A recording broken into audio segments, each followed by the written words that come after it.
Hello, everybody. Daniel Aaron here, and this is the Art of Vibrant Living. And I'm super excited that we have Kate Magic with us today. I'll tell you a little bit about her in a moment. And I will pause now to say thank you to Longevity Drops, our sponsor. I'll tell you more about them later.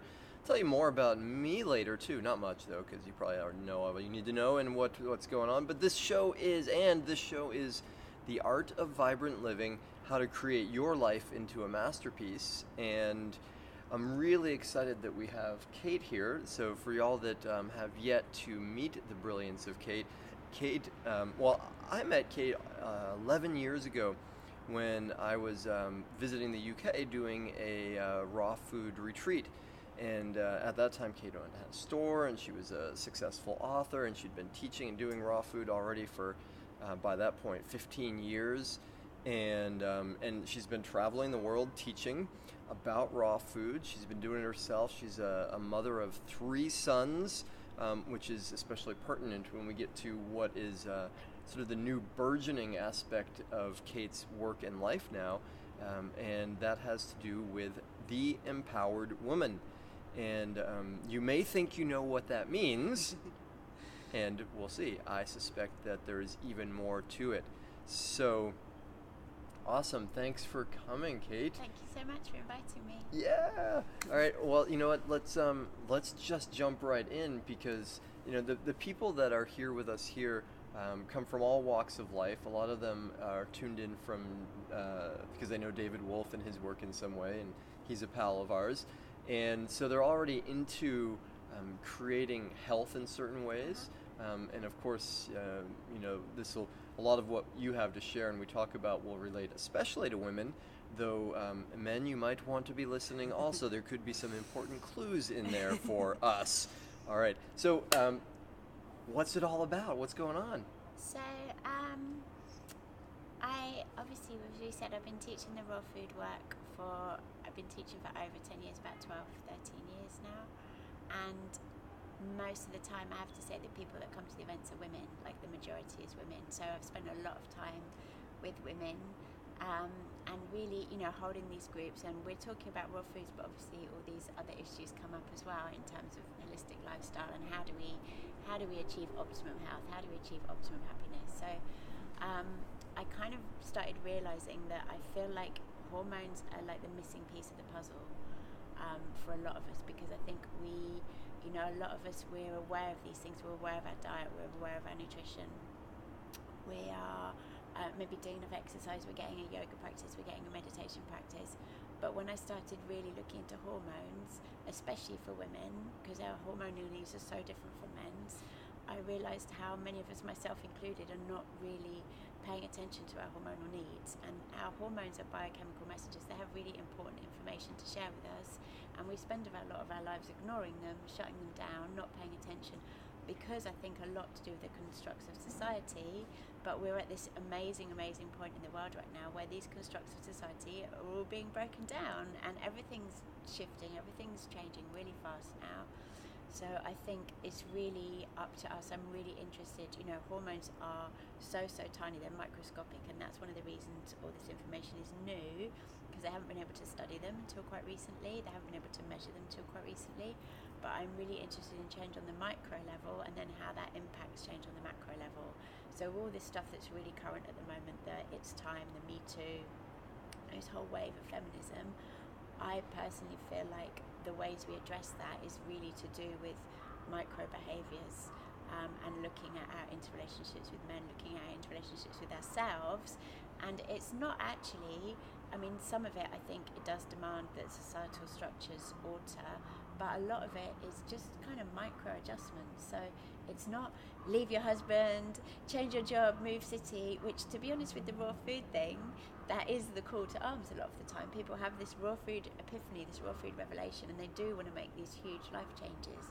But I feel with this work we're looking at a much smaller level, and it's how to just adjust your relationship with your partner so you're happier within that, how to adjust your relationship with your work so you're happier within that. And really it all comes back to self-love and really knowing how to honour ourselves. I feel like women are so bad generally at putting themselves first, and it's our whether you say that's nature or nurture, but it's our patterning to do everything for everyone else, which is wonderful because we love to give, we love to serve, but we do everything for everyone else. We make sure everyone else is happy, and we put ourselves at the bottom of the list. And what women are starting to realise and starting to find out is that's not the way to make anyone happy. It's not making the people around us happy. It's not making ourselves happy. So it's how we adjust that focus and learn to put ourselves first, self-love first, self-care first, pay attention to hormonal needs. And then, of course, the people around us, the people that love us, the people that care for us are going to really appreciate those changes, and we'll all benefit if we just kind of readjust, I think, our focus and our priorities a little. Yeah, cool. That was great. That was a mouthful, and I want to dive into some of those pieces and unpack them. And I love what you're saying about, I'm sort of translating it as our progress, or, by the way, we are filming today live in Hollywood, California. Yeah. Kate's visiting from the UK doing some work here, so I thought I would bring us out on a location here, right down in the heart of it, as you can hear. We are actually on the Hollywood Walk of Fame. The stars are outside the door. The stars are outside and they are inside. And what I'm hearing and what you're saying is that our progress, our happiness, our change, our transformation may be more subtle or smaller than we might think.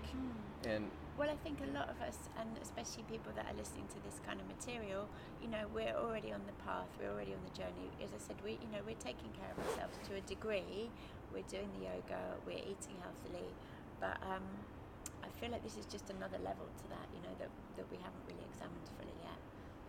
Yeah, well, it makes sense to me on a couple levels too, because when I think about the way the world is evolving and what the tools of transformation and the kinds of therapies we used 20, 30, 40 years ago, they were much grosser on the level of like big and not subtle and confrontative, and it's, it feels to me like the universe is, say, speeding up and things are getting more subtle. And I love the expression, if you listen to the whispers, you don't need to hear the screams.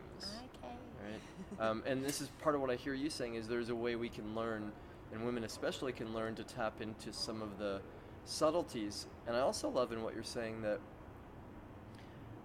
it's the oftentimes, or in this case, the unseen things that we're not necessarily aware of. Like, our food is right in front of us, and that's important, obviously. The hormones, though, we don't see them, and science is, just catching up to how to work with them. And it really is those unseen forces that govern our lives, our beliefs even, and our hormones, and probably get to the relationship between those.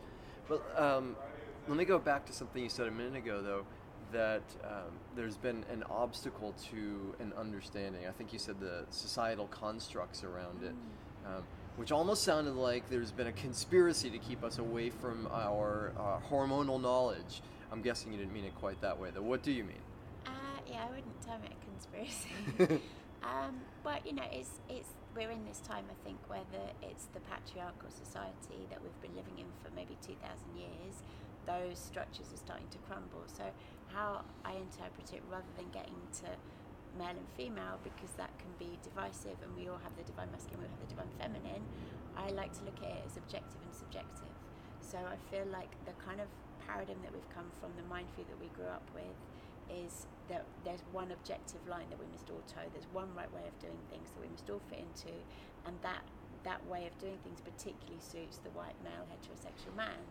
And in saying there's this way of living that we must all subscribe to, that diminishes it all. It stops us from experiencing the richness of human experience. And what's happening in the last, maybe 5 years, you would say, is the dismantling of that, and all these people coming forward and saying, this isn't my experience, this isn't how I experience life, and I don't want to subscribe to that set of norms, and I want to create something different. So that's happening in terms of race and gender, and I hope to see it more in terms of age as well, ageism.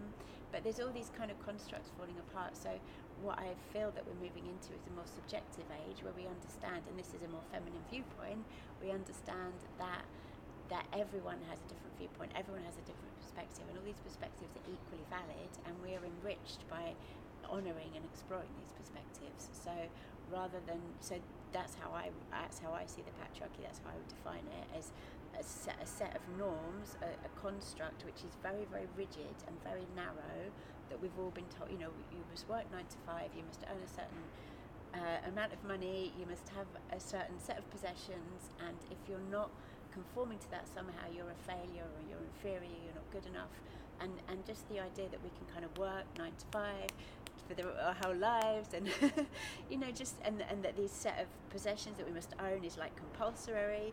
All that is like, we need to re-navigate that. And I think one of the big things, which is a societal change that needs to happen, is our relationship with money, because money, I feel, is really tied up with the patriarchy, and how, you know, there's a whole wave of awareness now about how men have been earning more, generally earning more money than women. And I think the way we alter that is by looking at how we redistribute money. So in Europe at the moment, they're talking a lot about introducing universal basic income. So if we all had a certain standard of living that wasn't, because, you know, when we're talking about holistic health and self-love and self-worth, our worth shouldn't be tied up with how much we earn. Our worth should be intrinsic, right, to who we are. Like, we all have a value, we're all equally worthy.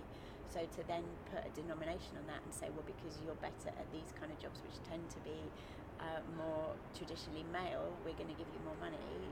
I think that's one of the few things, I think, in this picture that demands like a real societal change, is how we distribute economy, because so much of women's work is unpaid, and even the work that is paid is undervalued. So it's very hard to achieve a parity there without some kind of big redistribution. Yeah. Okay. Cool. And I'm gonna pause for a second. That's exciting. So I want to just check how our sound is doing. Yeah.